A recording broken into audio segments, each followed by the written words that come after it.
Bienvenue à toutes et à tous, on est ensemble pendant 8 minutes sur votre chaîne d'information régionale, le point sur l'actualité, tout ce qui se passe près de chez vous.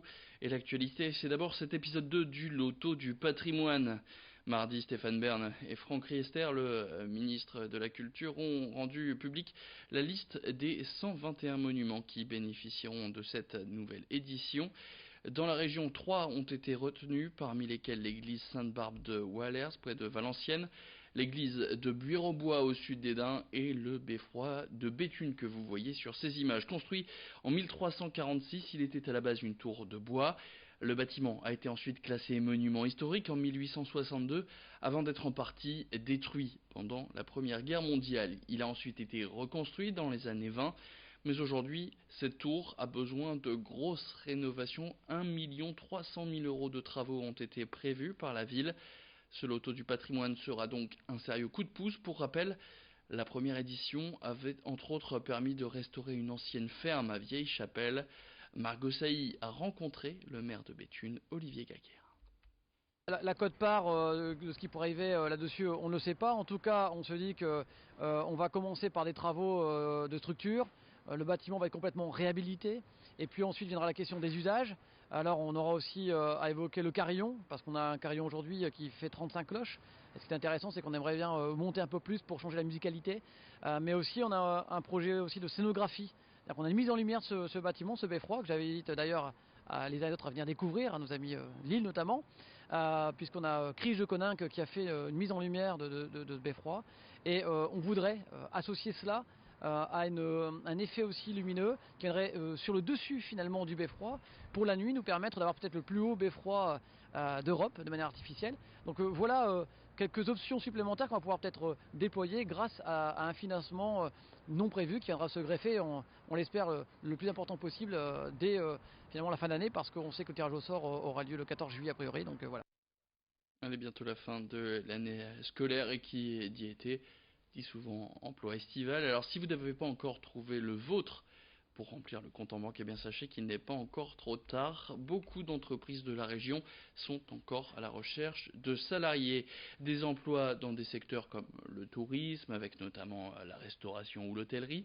Le monde agricole qui est aussi en recherche de main-d'œuvre, tout comme le secteur administratif pour de nombreuses entreprises. Des secteurs variés qui recherchent donc différents profils et des recrutements qui se font encore très tard dans la saison, parfois même après qu'elle ait débuté. En effet, il arrive que ces entreprises doivent mettre fin à une collaboration et ont un besoin urgent de remplaçants. Autre solution pour trouver un job étudiant, les boîtes d'intérim comme par exemple L4M. Écoutez tout de suite Thibaut Cotin, interviewé par Rémi Desremaux. Il y a les agences donc d'intérim et de placement qui ont un rôle important sur tout ce qui va être attribution de jobs d'été. Il y a également donc des sites d'emploi comme l4m.fr sur lesquels donc les candidats peuvent retrouver donc des offres d'emploi pour l'été qui sont encore à pourvoir. Et après sur tout ce qui va être hôtellerie, restauration, il y a encore un système de recrutement qui se fait directement. Les recruteurs donc vont dans les restaurants et vont proposer donc leur profil. Ça se fait beaucoup sur ces secteurs vraiment de la restauration et de l'hôtellerie. On tourne généralement entre 4000 et 4500 offres, pas forcément que du job d'été, mais il y a vraiment des propositions et des opportunités très larges sur le site l4m.fr dans toute la région de France. Passé l'été, reviendront les études. Pas forcément toujours facile de s'y retrouver entre toutes les filières. Si la région a aidé Proche Orientation, un dispositif pour aider au maximum les jeunes à trouver leur voie, eh bien il existe aussi une entreprise dans la région qui a développé une web app appelée Oriente-toi. Elle utilise des mini-jeux pour tester ceux qui y participent. Elle analyse aussi les résultats comme l'adaptabilité du joueur, la réactivité ou encore le niveau des réponses avant de lui proposer des secteurs professionnels qui pourraient lui convenir. À noter que c'est gratuit pour les jeunes qui l'utilisent et pour tout le monde même, quelle que soit la situation, puisse en profiter. Ce sont les administrations qui vont donc payer l'abonnement. Nous avons rencontré les deux cofondateurs de cette application développée du côté d'Eura Technologies. L'utilisateur final n'a pas à financer la solution. On propose des abonnements auprès des établissements scolaires, des missions locales, des centres sociaux, des coachs aussi en orientation qui utilisent la solution et toute structure, notamment dans le cadre de salons où on est capable de faire aussi de l'animation pour animer des forums de l'orientation ou des salons des métiers. Et l'utilisateur, lui, n'a pas à financer la solution.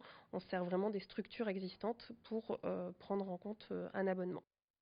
Et puis on termine cette édition en parlant de Draw Your Beer, la petite dernière des bières locales produites dans la région.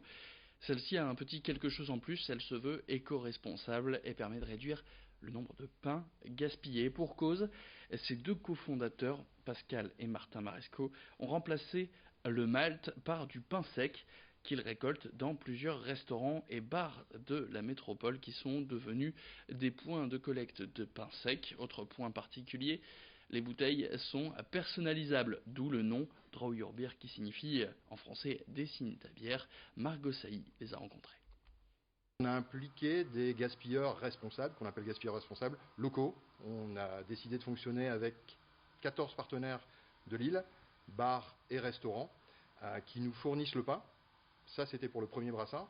Les brassins qui suivent, on essaye d'impliquer aussi nos consommateurs, qui peuvent s'inscrire sur le site de Draw Your Beer en tant que gaspilleurs responsables. On sélectionne une partie de ces gaspilleurs responsables qui se sont inscrits, qui reçoivent un cahier des charges, puisqu'on ne peut pas prendre tous les types de pains. On est obligé de faire une sélection sur des pains qui sont conformes à la fabrication de la bière.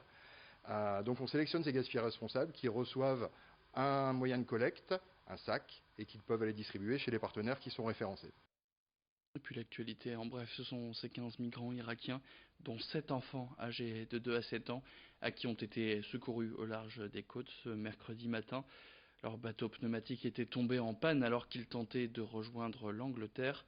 Au moment de l'intervention des secours, ils souffraient d'hypothermie légère.